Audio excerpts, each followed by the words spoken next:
नमस्कार, मैं हूँ हरिओम जादौन। आज मैं आया हूँ देखो भीलपुरा के समलेपुरा गाँव में। भीलपुरा मौजे के एक समलेपुरा गाँव है। उसमें एक जैसे लड़का है तो उसने अभी एसएससी जीडी में क्वालिफाई किया है और फाइनल सिलेक्शन हुआ है उसका। तो उसको देख करके काफ़ी जैसे पूरे गांव में उत्साह है और पूरे आसपास के लोग भी जैसे बच्चे हैं लड़के हैं तो आज और ज़्यादा मेहनत करने लगे हैं। तो मैं देखता हूँ कि जैसे उसने किस प्रकार से मेहनत की है और कहाँ से शुरुआत की थी और पढ़ाई की उसने शुरुआत कहाँ से की थी और कैसे कैसे उसने ये सारी परेशानियों को पास करके आज उसने क्वालिफाई किया है एसएससी जीडी में। क्यों कहीं ना कहीं तुम्हें पता है कि सरकारी नौकरी पाना आज के लिए बहुत ज़्यादा कठिन काम है। तो काफ़ी परेशानी भी आई होगी, ऐसी बात नहीं है। तो मैं सारी जानकारी मैं आपके सामने पूछूंगा उससे कि किस प्रकार से उसने ये सारी क्वालिफाई किया है। तो मैं उससे बात करता हूँ।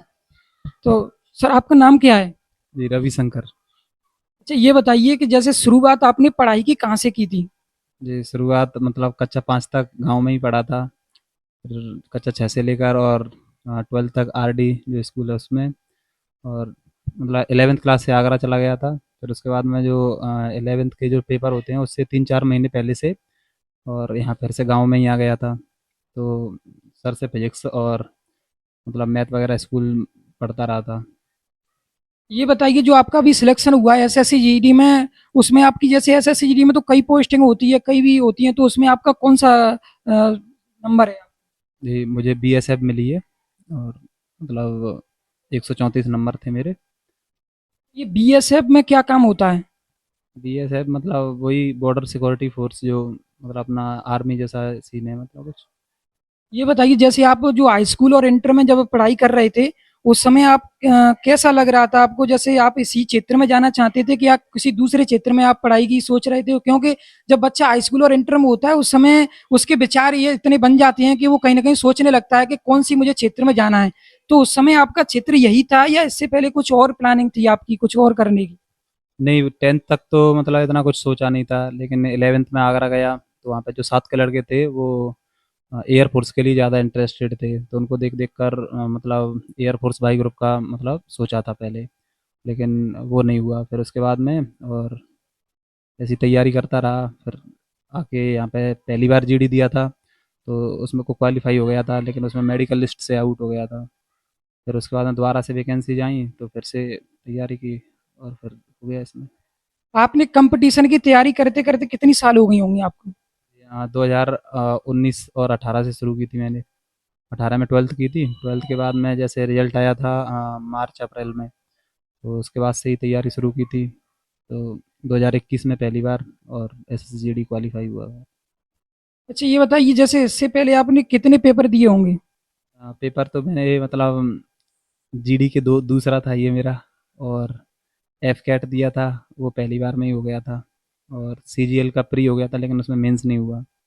और जो क्या कहते हैं सीपीओ ऐसा ही प्री हो गया था, लेकिन जो एसएससीजीडी का पेपर और जो सीपीओ का जो फिजिकल था वो 31 जनवरी के थे मेरे दोनों, तो इसलिए वो भी छूट गया। तो यही पेपर दिए नेवी का। और जो एयरफोर्स बाई ग्रुप दिया था उसको मैं मेरा हुआ नहीं था वो। अच्छा, ये आपके बारे में जैसे एक बात और भी सुनी है कि आप क्रिकेट के भी अच्छे खिलाड़ी हो। तो जैसे आपने सोचा होगा पहले क्रिकेट में भी जाना सोचा होगा ऐसे, क्योंकि कहीं ना कहीं मैंने सुना है आपके बारे में बताया जा रहा है कि क्रिकेट के भी अच्छे खिलाड़ी थे। तो क्रिकेट की भी तैयारी की थी आगे बढ़ने के लिए आपने? नहीं, मैंने क्रिकेट का मतलब पर्टिकुलर कोई कोचिंग नहीं ली है, लेकिन ऐसे ही खेलते खेलते यहाँ मतलब अपने क्षेत्र में मतलब अच्छा खेला। और वैसे ही मतलब इसमें एज ए क्रिकेटर बनने का कोई सीन नहीं था शुरू से।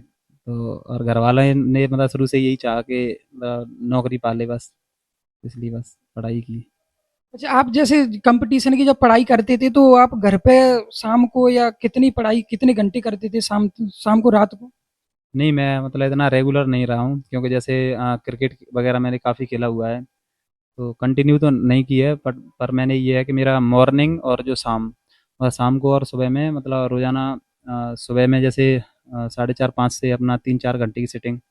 और जैसे टाइम मिला तो दिन में भी, और अन्यथा शाम सुबह और शाम मेरा 3-3 4-4 घंटे रेगुलर रहा है। ना सुबह में मैंने मिस नहीं किया है ज़्यादा। मतलब 5 4:30 5 लास्ट मतलब, और उससे मतलब 3 साढ़े 3 घंटे या 4 घंटे जितना भी टाइम मिलता है उतना मतलब रेगुलर किया है वो।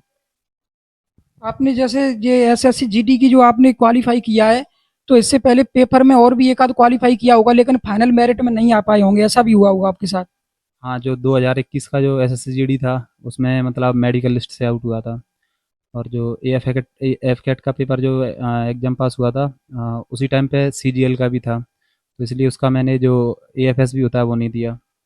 और जो सीपीओ का था वो एक ही दिन में मतलब दो हो गए थे, तो इसलिए वो भी छूट गया था मेरा।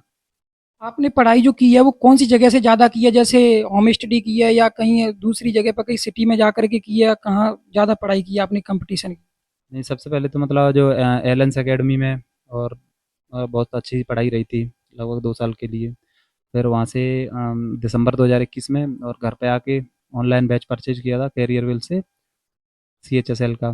तो वो पूरा बैच अटेंड किया 3-4 महीने। फिर उसके बाद से सेल्फ स्टडी और लाइब्रेरी बस।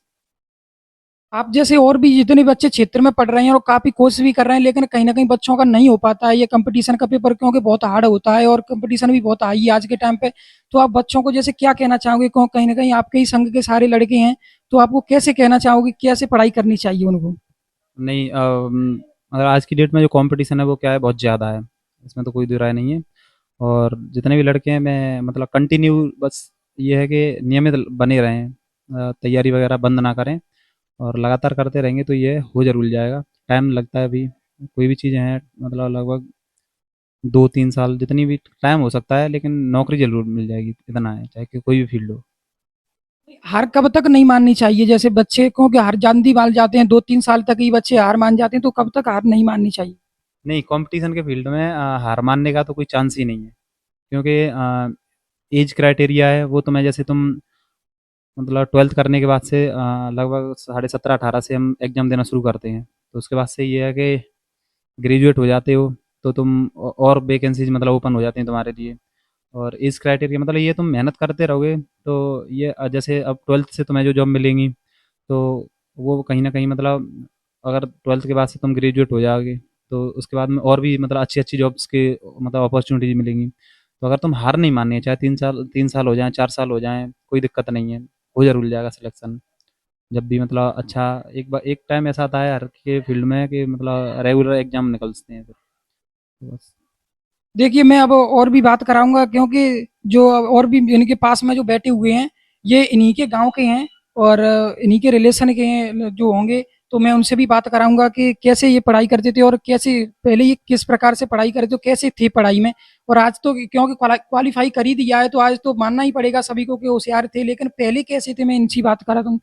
तो सर, आपका नाम क्या है? दीप सिंह है। अच्छा, ये बताइए पहले ये कैसे थे पढ़ाई में, बताइए?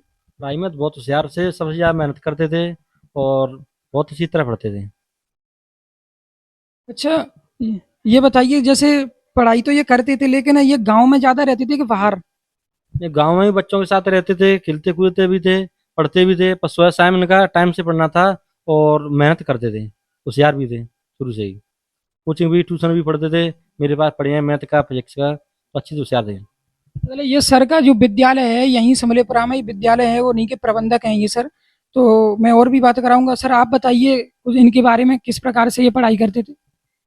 मेरा नाम तारा सिंह है और ये हमारे साथ ही रहे हुए हैं।